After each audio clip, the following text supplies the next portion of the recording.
आङो कंग्रेस देबरगाव ब्लक कंग्रेस कमिटिनि आफादगिरिमोन। दायो बिपिएफआव जइन जानायनि मूल उद्देश्यआनो जाबाय कंग्रेसआव जा लिडारशिप गैया।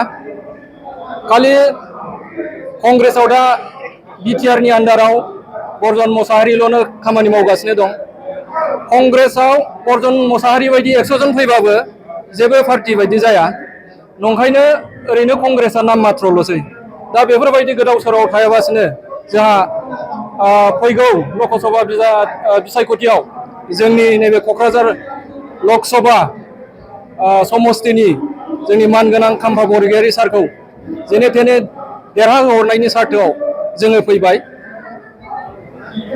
आरो जाहाथे माखासे आं खावलायबावनो लुबैदों, माखासे जोंनि कंग्रेस कर्मिफोरा ओरैनो गोदाव सोराव लिडारशिप गैयैयाव थायाबासिनो जोङो जयै खौसेयैनो बिपिएफआव लोगो लाफैगोन आरो जयै खामानि मावनो हागोन। बरजन मोसाहारिखौ जोबोद गोख्रोङै खामानि मावनायखौ नुनो मोनदों। बे खेत्रआव कंग्रेसनि इयुनखौ माबायदि होननानै सानो? इलेक्सननि टाइमावल' बिदि खामानि मावनानै जाया। इलेक्सननि सिगां उनावबो खामानि मावनांगोन।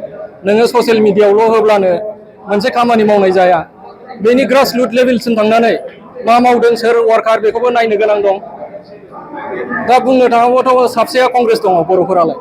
बर'फोरा कंग्रेसआनो गैया होनजायो। खालि माइन'रिटिनिल' आसा लानानै पलिटिकेल खालामोबा बे पलिटिक्स जाया। बेनो बिटिसि खुंथाय हिसाबै इउपिपिएल दोलो दंमोन। नोंथाङा इउपिपिएल दोलोआव जयेन जायाखै, बिपिएफ दोलोआवसो जयेन जादों। जाहोना मा? सिखा गोदाना सानथाम, हिनजाव गोदाना अखाफोर दानथाम होननाय बायदि दा इउपिपिएल सरकारखौ जों रोखा रोखायै मिथिबाय। इउपिपिएल सरकार हिसाबै दायो बे बोसोरथामावनो माबायदि खामानि जादों जायाखै पाब्लिकफोरा गासैबो आंगायनाय मोनबाय। आंनि भमरागुरि गामियावनो गासै 80टा न'खराव 70टा न'खरानो सिगाङाव इउपिपिएलमोन। दा बिसोरबो गासैबो बिपिएफआवनो जइन जाबाय। आरो दा इउपिपिएलआव बुंनो थाङोबा नाम मात्र न'खरथाम न'खरब्रैल'सै। दा बे हिसाबाव बारा बिपिएफनि मोजां बार बारदों। दा बे बार बारनायाव जोंबो मोजां मोननानै बेहाय जगदान लाफैनाय जादों बिपिएफआवनो। कंग्रेसनिफ्राय साबेसे जयेन जाखो दिनै? प्रेसिडेन्टनिफ्राय लानानै कंग्रेसआव जोङो ब्लक प्रेसिडेन्ट, वार्कारफ्राथ' मेरला जाबाय। प्रेसिडेन्ट फैबाय, जेनेरेल सेक्रेटारि सानै फैबाय, एडमिनिस्ट्रेसन, अर्गेनाइजिं जेनेरेल सेक्रेटारि। होमबा कंग्रेसआव मा थाबावनो हाखो? ओरैनो दा बसायनानै दोननो सोरखौबा नाम मात्र प्रेसिडेन्ट, जेनेरेल सेक्रेटारि। दा जेनेरेल सेक्रेटारिबो गैया, प्रेसिडेन्टफोरबो गैया दा कंग्रेसआव बुंनो थाङोबा। ओरैनो नाम मात्रल', सेल्फ स्टाइल। बिहु आरो ईद फोरबोजों लोब्बा लाखिनानै बाजाज बाइक अनसायगिरिफोरनि थाखाय फिन खेबसेबाव मोजां खाबु लानानै फैदों दावहारु अट' एजेन्सिया।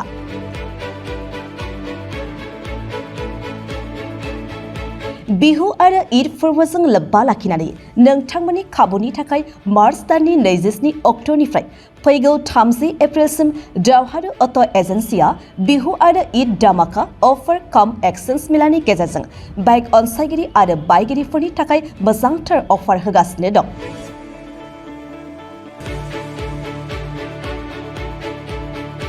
बे बिहु आरो ईद धामाका अफार काम एक्सचेन्ज मेलानि गेजेरजों नोंथांमोनहा गाव गावनि मोजां मोननाय बाजाजनि जायखिजाया बाइकफोरखौ बाङाय डाउन पेमेन्ट होनानै लानो हागोन।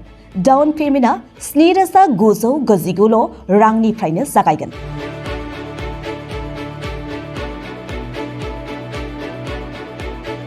बिहु आरो ईद धामाका अफार काम एक्सचेन्ज मेलानि गेजेरजों नोंथांमोननि थाखाय माखासे मोजां अफार होनाय जागोन।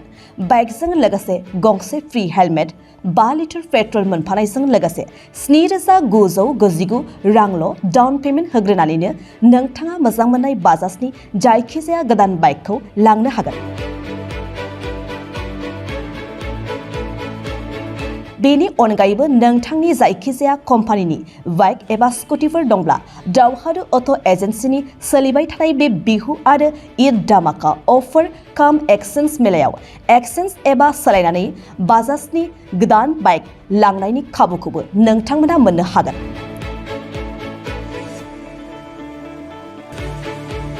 बेनि थाखाय नोंथाङा इनकामनि जेबो फोरमान बिलाइ होनांगौनि गोनांथि गैया।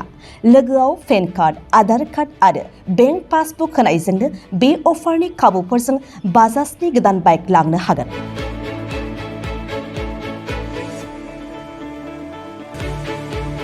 अब्ला मानोथो गोबाव खालामदो 27 मार्चनिफ्राय 30 एप्रिलसिमनि गेजेराव क'क्राझार सहरनि जेडी र'डआव थानाय दावहारु अट' एजेन्सि बाजाज श'रुमजों लोगोसे कारिगाव बटगाव आरो दतमायाव थानाय दावहारु अट' एजेन्सिनि बाजाज श'रुमाव फैनानै नोंथांनि मोजां मोननाय बाजाजनि बाइकखौ लांफैदो।